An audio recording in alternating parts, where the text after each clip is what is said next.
Kolkata style chicken কষা। Chicken কষা বানানোর জন্য আমরা চিকেনটা ম্যারিনেট করব। আমি নিয়েছি টক দই, আদা রসুন বাটা, জিরা গুঁড়ো, ধনে গুঁড়ো, হলুদ গুঁড়ো, শুকনো লঙ্কা গুঁড়ো, কস্তুরি মেথি, সরষের তেল, একটু লবণ, তেজপাতা, ভালো করে সব মিক্স করে নিব। ভালো করে মিক্স করে নিয়েছি ম্যারিনেশনের জন্য। এই যে এরকম একটা কনসিস্টেন্সি আসছে। এখন চিকেনগুলো এখানে দিয়ে দেব। চিকেন বানানোর এই রেসিপিটা খুব সিম্পল হয় আর খেতে দারুণ টেস্টি হয়। এই সব এখন মিক্স করে নেব। এই যে আমি খুব ভালো করে চিকেনটা ম্যারিনেট করে নিয়েছি। আমি এটা রাখবো 8 ঘন্টা। এখন গরম কড়াইতে সরষের তেল দিয়ে আলুগুলো ভালো করে ভেজে নেব। লাল করে ভেজে নেওয়ার পরে জিরা ফোড়ন আর তেজপাতা দিয়ে ভালো করে নেড়ে ছেড়ে নেব। তারপরে কুচি করে পেঁয়াজগুলো দিয়ে দেব।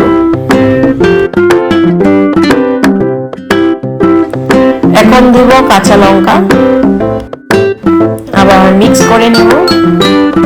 পেঁয়াজটা ভালো করে ভাজা হয়ে গেলে দিয়ে দেব আদা রসুন বাটা। আবার ভালো করে মিক্স করে নেব। অত অব্দি আমরা নাড়াচাড়া করব যখন অব্দি তেল না ছাড়ে। এই যে তেলটা ছেড়ে দিয়েছে, মশলাটা ভালো করে কষানো হয়ে গেছে।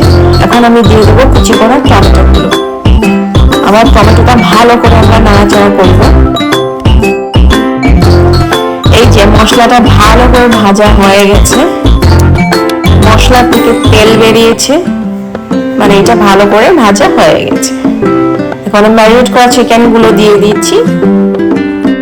এবার আমি ভালো করে মিক্স করব। আমি ভাবছি এই চিকেন কষার সাথে কি খাওয়া যাবে, তাই আমি ভাবলাম কেউ না একটু পোলাও বানিয়ে নেওয়া যাক। এই যে চিকেন থেকে জল বেরোচ্ছে,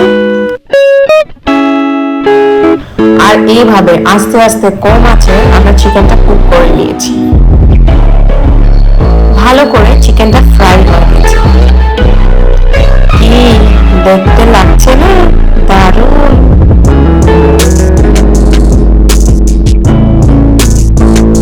এখন দেবো star of the flavour kachori. তারপর আবার আমি ভালো করে সব মিক্স করে নেব। উফ, কি যে একটা সুন্দর স্মেল বার হয়েছে। এইবার আমরা লাস্টে দিয়ে দেবো ধনে পাতা কুচি, তারপর মিক্স করে। আর পুরো রেডি হয়ে গেল আমার কলকাতা স্টাইল চিকেন কষা। আর এই যে পোলাওর জন্য আমরা চালটা বয়েল করতে দিয়েছি। আর এই যে পোলাওর জন্য সব গাজর, কড়াইশুঁটি আর বিনস সব করে কেটে নিয়েছি। আর আমার পোলাওটা হয়ে গেছে। এবার আমি গরম গরম চিকেনের সাথে পোলাওটা সার্ভ করব। এই যে আমার স্পেশাল চিকেন থালি রেডি হয়ে গেল। এখানে আছে পোলাও, রোস্ট পাপড়, রায়তা, চিকেন কষা আর সাথে পায়েস। এনজয়।